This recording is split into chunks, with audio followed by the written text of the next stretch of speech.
Chapter 59. The will. As soon as Barrois had left the room, Noirtier looked at Valentine with a malicious expression that said many things. The young girl perfectly understood the look, and so did Villefort, for his countenance became clouded, and he knitted his eyebrows angrily. He took a seat, and quietly awaited the arrival of the notary. Noirtier saw him seat himself with an appearance of perfect indifference, at the same time giving a side look at Valentine, which made her understand that she also was to remain in the room. 3/4 of an hour after, Barrois returned, bringing the notary with him. "Sir," said Villefort, after the first salutations were over, "you were sent for by M. Noirtier, whom you see here. All his limbs have become completely paralyzed, he has lost his voice also, and we ourselves find much trouble in endeavoring to catch some fragments of his meaning." Noirtier cast an appealing look on Valentine, which look was at once so earnest and imperative, that she answered immediately. "Sir," said she, "I perfectly understand my grandfather's meaning at all times." "That is quite true," said Barrois, "and that is what I told the gentleman as we walked along." "Permit me," said the notary, turning first to Villefort and then to Valentine, "permit me to state that the case in question is just one of those in which a public officer like myself cannot proceed to act without thereby incurring a dangerous responsibility. The first thing necessary to render an act valid is, that the notary should be thoroughly convinced that he has faithfully interpreted the will and wishes of the person dictating the act. Now I cannot be sure of the approbation or disapprobation of a client who cannot speak, and as the object of his desire or his repugnance cannot be clearly proved to me, on account of his want of speech, my services here would be quite useless, and cannot be legally exercised." The notary then prepared to retire. An imperceptible smile of triumph was expressed on the lips of the procureur. Noirtier looked at Valentine with an expression so full of grief, that she arrested the departure of the notary. "Sir," said she, "the language which I speak with my grandfather may be easily learnt, and I can teach you in a few minutes to understand it almost as well as I can myself.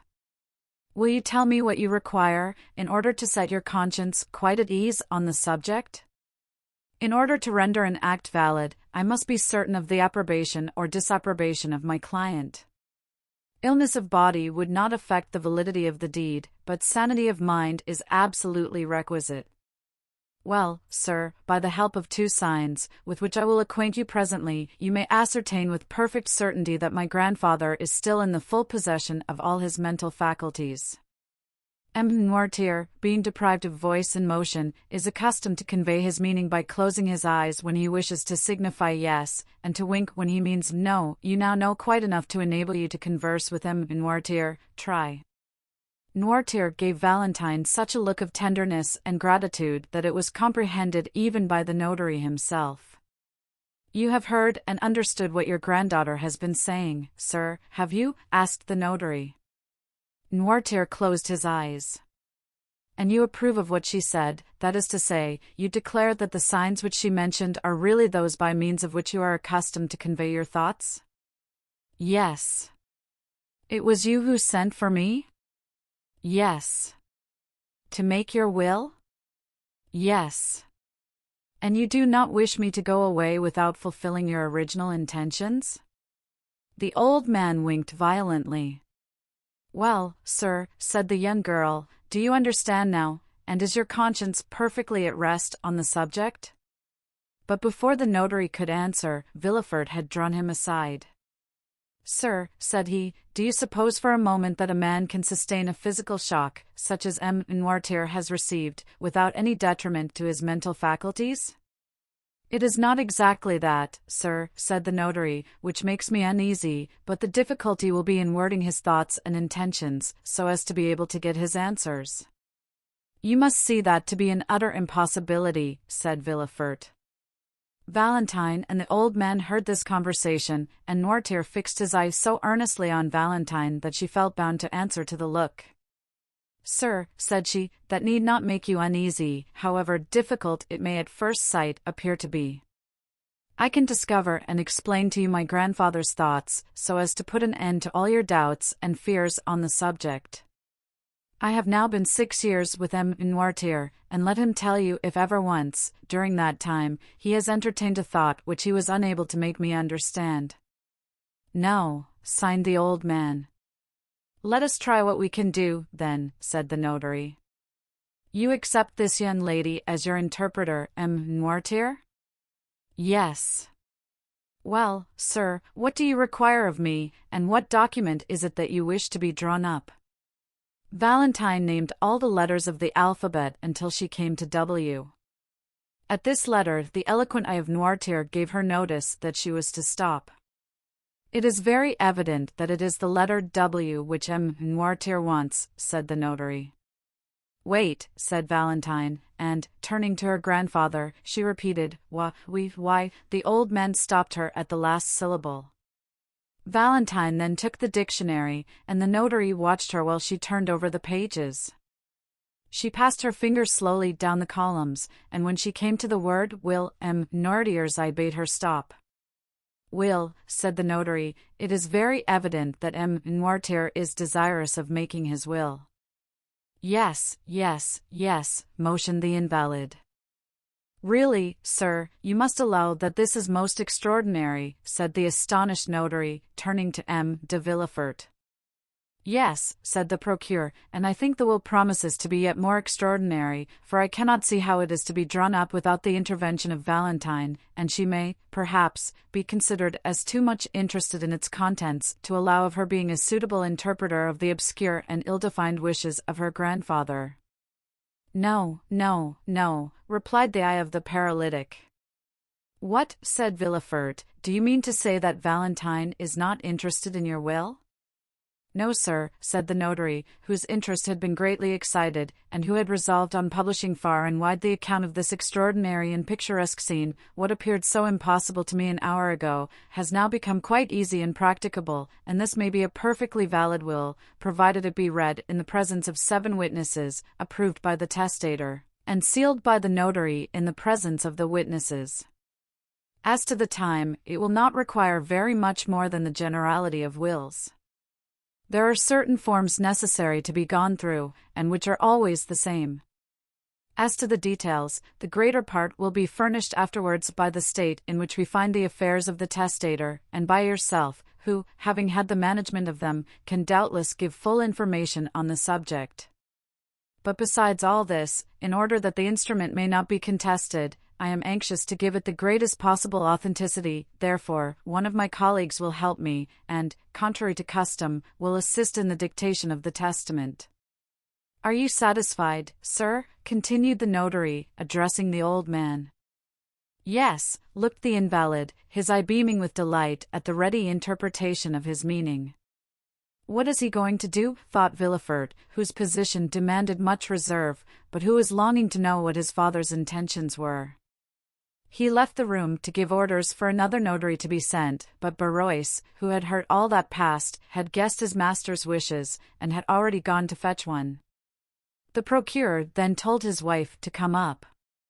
In the course of a quarter of an hour everyone had assembled in the chamber of the paralytic. The second notary had also arrived. A few words sufficed for a mutual understanding between the 2 officers of the law. They read to Noirtier the formal copy of a will, in order to give him an idea of the terms in which such documents are generally couched. Then, in order to test the capacity of the testator, the first notary said, turning towards him, when an individual makes his will, it is generally in favor or in prejudice of some person. Yes. Have you an exact idea of the amount of your fortune? Yes. I will name to you several sums, which will increase by gradation. You will stop me when I reach the one representing the amount of your own possessions? Yes. There was a kind of solemnity in this interrogation.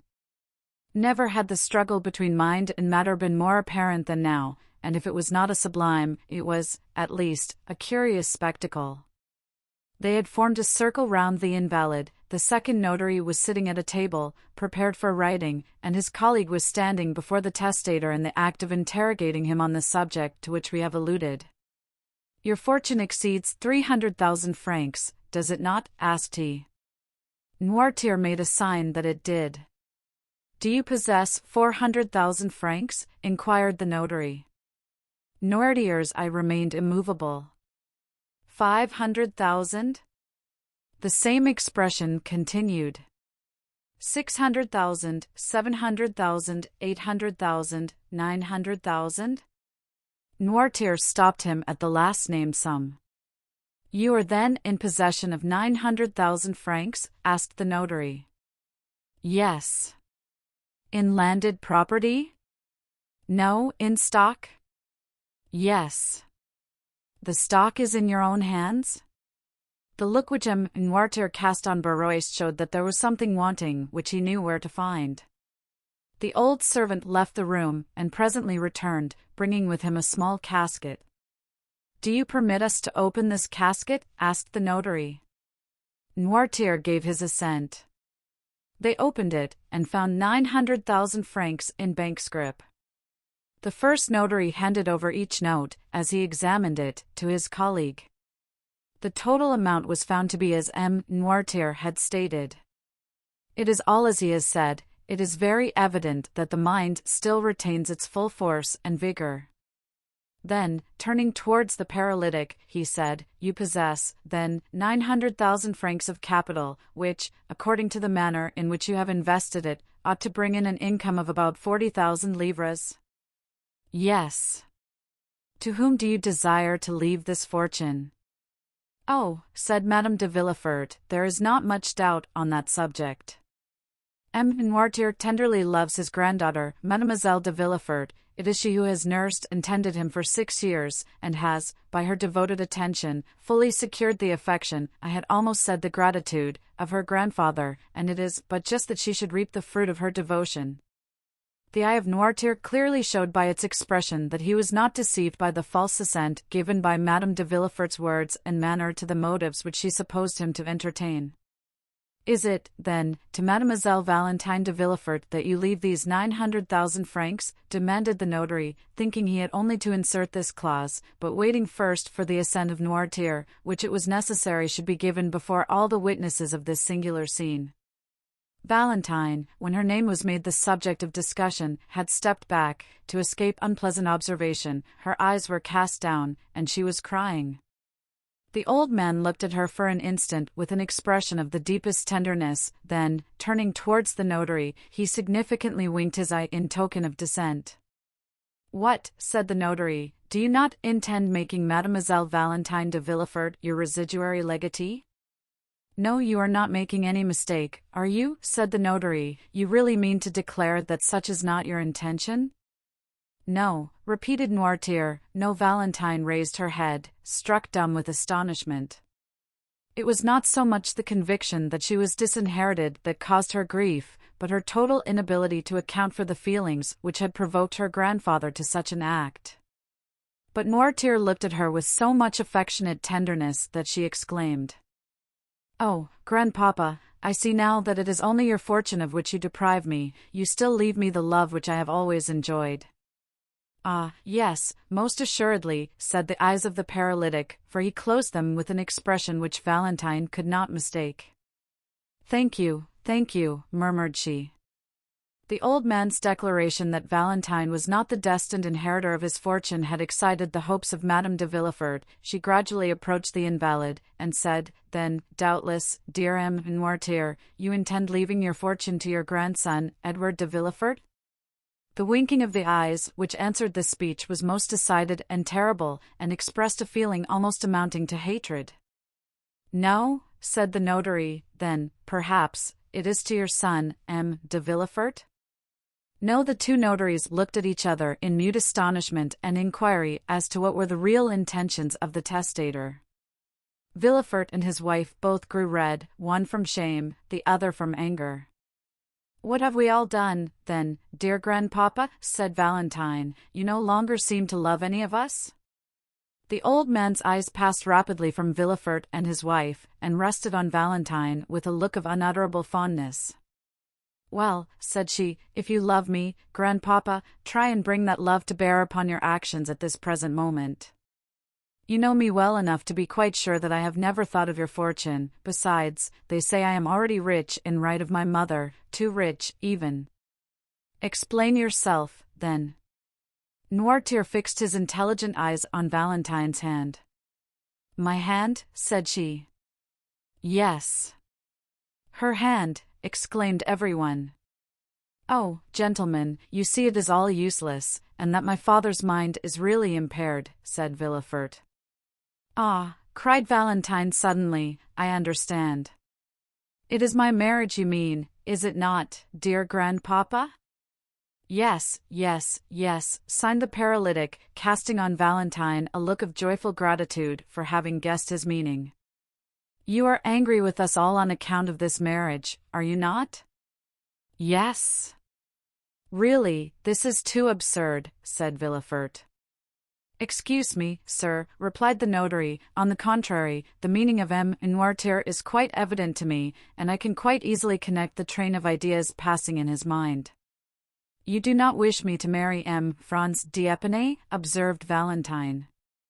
I do not wish it, said the eye of her grandfather. And you disinherit your granddaughter, continued the notary, because she has contracted an engagement contrary to your wishes? Yes. So that, but for this marriage, she would have been your heir? Yes. There was a profound silence. The two notaries were holding a consultation as to the best means of proceeding with the affair.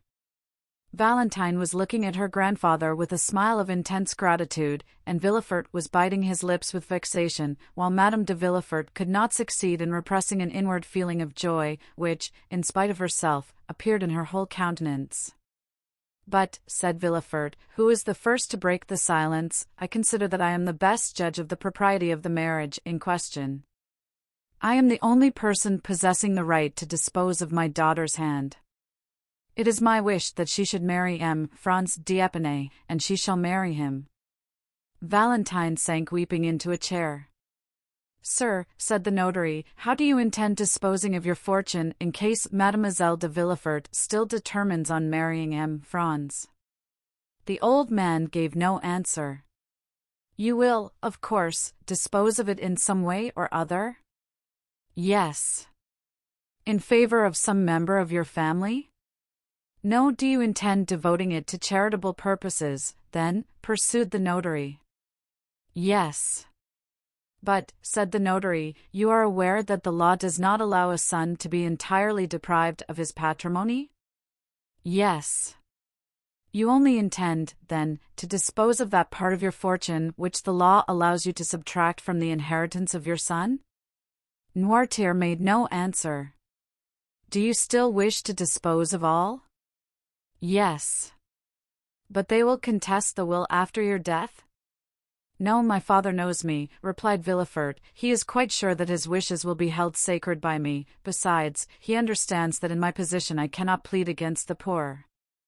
The eye of Noirtier beamed with triumph. What do you decide on, sir? Asked the notary of Villefort.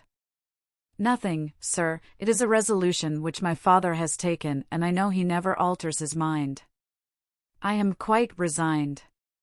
These 900,000 francs will go out of the family in order to enrich some hospital, but it is ridiculous thus to yield to the caprices of an old man, and I shall, therefore, act according to my conscience. Having said this, Villefort quitted the room with his wife, leaving his father at liberty to do as he pleased.